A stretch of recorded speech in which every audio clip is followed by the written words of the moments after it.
चक्रवर्ती सम्राट महाराज भर्तृहरि जब युवावस्था को प्राप्त हुए तो युवावस्था में सबके हृदय में भोगाकर्षण होता है। सबको अच्छा लगता है, सुंदर पति हो, सुंदर पत्नी हो, सुंदर महल हो, खूब भोग सामग्री हो, हमारी आज्ञा पालन करने वाले सेवक हो, आदि आदि। जितना तुम सोच सकते हो उससे बहुत अधिक महाराज भर्तृहरि जी के पास था, क्योंकि चक्रवर्ती उसे ही कहते हैं। भूमंडल में एक छत्र राज्य, जहां से सूर्य उदय होता है और जहां सूर्य अस्ताचल को जाते हैं वहां तक उनका एक छत्र स्वामित्व। छोटे भाई विक्रमादित्य महान बलशाली, महान बुद्धिमान, कुछ कमी नहीं। भर्तृहरि जी के हृदय में स्त्री के प्रति आकर्षण पैदा हुआ, सर्वसामर्थ्यशाली थे।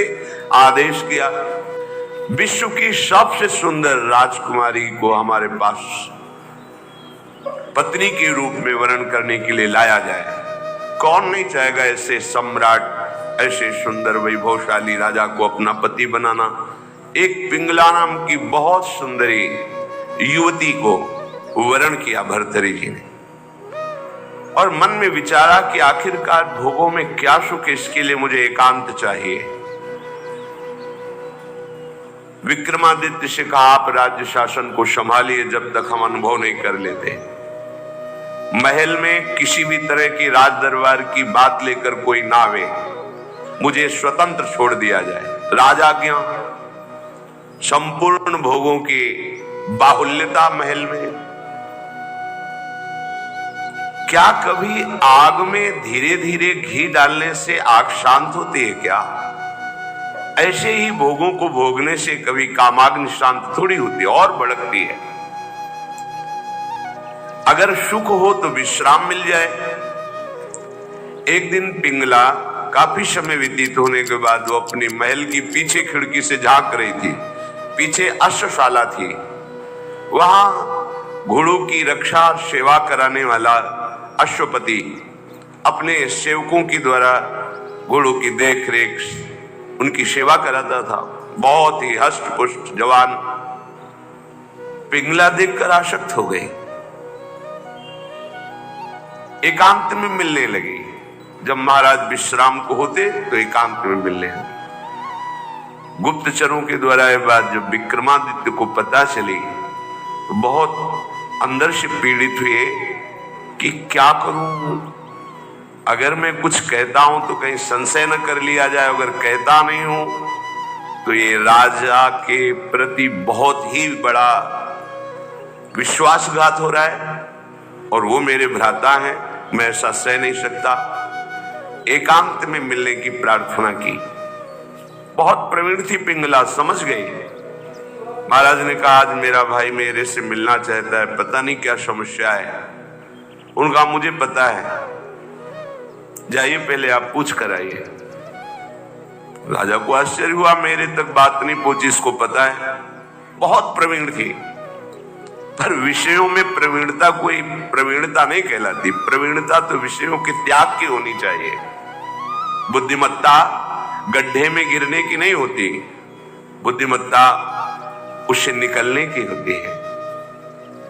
विक्रमादित्य ने कहा कि मेरी बात पर विश्वास किया जाए महाराज, जो महारानी पिंगला है इनका चरित्र ठीक नहीं है, ये अश्वपाल से संबंध रखती हैं, ऐसा मुझे गुप्तचरों के द्वारा पता चला है। आवेश में अंदर गए। रानी ने कहा हम बता रहे हो, क्या बता रहे होंगे? वो यही बता रहे होंगे कि अश्वपाल से हमारा गलत संबंध है। ये तुम्हें कैसे? मुझे पता है। कैसे पता है? देखो हम आपको प्रमाणित नहीं करती, पर आपके भाई चरित्रहीन है। नहीं, इसका प्रमाण चाहिए। आप ऐसे पवित्र भाई के ऊपर ऐसी बात नहीं लगा सकती। तो धन दे करके किसी राज सैनिक को अपने अनुकूल करके किसी एक सदगृहस्थ परिवार को इस बात पे राजी किया कि तुम सभा में कहो कि हमारी बहू को ये राजपद पर होने पर गलत दृष्टि रखते हैं, गलत आचरण करते हैं, नहीं तो तुम्हारे पूरे परिवार को मरवा दूंगी। और महारानी पद में है, अगर ऐसा बोला तो सब सुख सुविधाएं आपको दे देंगी। वो बेचारा राज भय के कारण ऐसा ही बोला। महाराज की आसक्ति थी पिंगला में, भर्तरी जी की। उन्होंने बिना कुछ विचारे पिंगला की सलाह से और वो प्रमाण सदगृहस्थ जो बोला उससे उन्होंने विक्रमादित्य का राज निष्कासन आदेश कर इन्हें राज्य से बाहर कर दिया जाए, कभी हमारे सामने ना आए, हमारा ऐसा धर्महीन भाई नहीं हो सकता। विक्रमादित्य ने समझाने की कोशिश की लेकिन उनको समझ में नहीं आया। अब तो स्वतंत्रता, लेकिन जो धर्म युक्त होता है भगवान उसकी रक्षा करते हैं। एक ब्राह्मण तपस्या कर रहा था धन लाभ के लिए। देवराज इंद्र प्रकट हुए और उन्होंने कहा कि ये लो अमृत फल, और अंतर्ध्यान हो गए। ब्राह्मण ने कहा वैसे ही दरिद्र हूं, भूखे मर रहा हूं, अमर होके क्या करूंगा, मुझे तो धन चाहिए था। तो चलो विचार आया भगवत प्रेरणा से कि ये फल हम महाराज भर्तरी जी को दे देते हैं। अगर धर्मात्मा राजा बहुत काल तक अमर रहेगा तो प्रजा सुखी रहेगी। राज दरबार में तपस्वी ब्राह्मणों के लिए कहीं कोई रोक टोक नहीं थी। वो गए महल में मिलने की आकांक्षा की, तुरंत आदर सहित महाराज भर्तरी उपस्थित हुए, आज्ञा कीजिए। और उनका हमने तपस्या की थी धन प्राप्ति के लिए, पर मिला ये मुझे अमृत फल, क्या करूंगा अमर होकर, वैसे ही गरीब हूं। हमारी इच्छा है कि आप जैसे धर्मात्मा राजा यदि अमर रहेंगे तो प्रजा का पुत्रवत पालन करेंगे, और मुझे धन चाहिए तो आप धन दिला दीजिए और ये अमर फल ले लीजिए। अविश्वास की कोई गुंजाइश नहीं थी क्योंकि तपस्वी ब्राह्मण थे। महाराज भर्तरी ने आदेश किया जितना ये धन चाहे इनको दे दिया जाए। अमर फल लेकर एकांत में विचार किया कि मेरा संपूर्ण मन तो पिंगला में लगा हुआ है, मैं अमर होकर क्या करूंगा। यदि पिंगला अमर हो जाए तो जब तक जीवित रहूंगा ये हमारे साथ रहेगी। पिंगला को बुलाया और कहा महारानी ये फल खा लीजिए, हमारे देश के ब्राह्मण की तपस्या से ये अमर फल मिला है, इससे तुम मरोगी नहीं, अमर हो जाओगी। उनका आपको पता है कि अमर फल ऐसे नहीं पाया जाता, स्नान आदि करके देवार्चन करके हम पालेंगे, दे दीजिए। ले लिया। पिंगला ने विचार किया कि अगर मेरा मित्र अश्वपाल अमर हो जाए तो फिर हमारा मिलन होता रहेगा। एकांत में जब अश्वपाल मिला तो उसको अमर फल दे दिया कि तुम पालो इसे। उसने भी कहा हम पालेंगे, लेके चला गया। और उसकी परम आसक्ति थी महाराज के दरबार की नर्तकी वैश्या से। नवयुवती अत्यंत सुंदर। उसने उस वैश्या को बुलाया अश्वपाल ने और कहा कि अमर फल मुझे प्राप्त हुआ है, मैं अमर होके क्या करूंगा, मेरी आसक्ति तो तुम्हारे में है, तुम इसे पालो, अमर हो जाओगी। तो जब तक मैं जीवित रहूंगा तुम्हें देखता रहूंगा, तुमसे मिलता रहूंगा। वैश्या ने फल ले लिया। वैश्या ने विचार किया मैं जिस दरबार की नर्तकी हूं तो अमर होकर क्या करूंगी, नाचती ही तो रहूंगी। अगर मेरा महाराज अमर रहे तो अच्छा रहेगा। नर्तकी ने उनके निज महल के अंगरक्षक से कहा कि मुझे महाराज से मिलने की प्रार्थना की जाए और मिलाया जाए। महाराज कृपा करके मिले, क्या बात है। तो उनका मैं आपके दरबार की नर्तकी हूं, मुझे अमर फल मिला है, मैं आपको देना चाहती हूं। होश उड़ गए महाराज के, वही अमर फल। वैश्या से कहा कि तुम्हें किसी भी तरह का दंड नहीं दिया जाएगा, पर तुम सत्य बोलो, ये अमर फल कहां से प्राप्त हुआ है। उनका ये अमर फल मेरा एक मित्र है जो राज परिवार के घोड़ों की सेवा कराता है, अश्वपति, उसने हमें दिया है। और वो महल के पीछे ही था अश्वशाला। महाराज समझ गए। उसको बुलाया अश्वपति को और कहा भाई वैसे तो खड़े खड़े हम तुम्हारे सैकड़ों टुकड़े करवा सकते हैं, पर हम तुम्हें क्षमा करते हैं यदि तुम हमें सच्ची बात बता दोगे कि तुम्हें अमर फल कहां से प्राप्त हुआ है।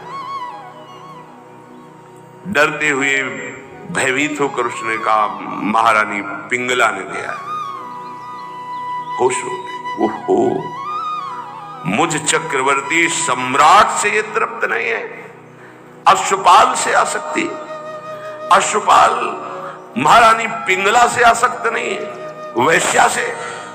धिक्कार है इस काम को। सभा में कलम पधार रहे ऐसी घोषणा कर दी जाए और गुप्तचरों को भेजा कि विक्रमादित्य जहां भी किसी भी जंगल में कहीं भी खोज कर लाए जाए, हम उनसे क्षमा याचना करेंगे। वो मेरे भाई हैं, मेरे से गलती हो गई। गुप्तचरों को पहले से ही पता था कि वो कहां है। विक्रमादित्य को भी बुलाया गया सभा में। भर्तृहरि जी पहुंचे और कहा पिंगला को उपस्थित किया जाए। राज आज्ञा, तुरंत पिंगला जी को उपस्थित किया गया। बोले मेरे देश के ब्राह्मणों की तपस्या का फल संपूर्ण प्रजा और राज्यसभा देखे। मैं अपनी तलवार से रानी का गला काटूंगा, पर वो मरेगी नहीं क्योंकि इसने अमृत फल खाया है। और तलवार खींचा, जे ही प्रहार कर वो चीख पड़ी, नहीं महाराज रुकिए। क्यों? तुम्हें संशय है? अमृत फल मिथ्या नहीं हो सकता। उनका मैंने पाया नहीं। क्या किया? अश्वपाल को दे दिया, क्योंकि मेरी आसक्ति अश्वपाल। कुछ किसी से फिर नहीं बोले। राज मुकुट सिंहासन पर रखकर और कहा विक्रमादित्य तुम इसका पालन करना, मैं ऐसे निकृष्ट संसार का आश्रय नहीं लूंगा। धिक्कार है। कैसा ये काम है जो मुझ चक्रवर्ती सम्राट से ये पिंगला तृप्ति का अनुभव नहीं कर पाई, विश्राम नहीं मान पाई। ये अश्वपाल से, अश्वपाल महारानी से नहीं, एक वैश्या से। धिक्कार इस काम की वृत्ति को, धिक्कार इस झूठे संसार के प्यार को। और घोर वैराग्य में जीवन व्यतीत किया और भगवान शंकर का साक्षात्कार करके ये वरदान मांगा कि कभी मुझे सम्मान से भिक्षा भी ना मिले, क्योंकि ये सम्मान ही संसार के राग को पुष्ट करता है।